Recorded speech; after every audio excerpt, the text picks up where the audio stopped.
Cleansing your brushes is essential for keeping them in good shape, so I'm showing you how to clean your brushes using 2 new brush cleaners from EcoTools. They're dermatologist tested for sensitive skin and free of parabens and phthalates. The EcoTools Makeup Brush Cleansing Cloths are perfect for minor cleaning and cleaning on the go. Just open the resealable flap on the package and grab 1 cleansing cloth. Use the cleansing cloth to gently wipe the bristles on your brush, removing any makeup and refreshing your brush. This is ideal for when you want to make a quick change in colors because the brush isn't left soaking wet. And for a deep clean, try the EcoTools Makeup Brush Shampoo.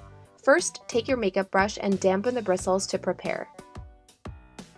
Then grab the makeup brush shampoo and squeeze out a small amount of the cleanser directly onto the brush.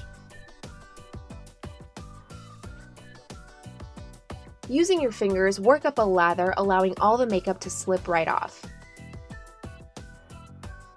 Finally, rinse the bristles under running water until it runs clear. Give the brush a squeeze to remove any excess water and just set it down on a flat surface to dry.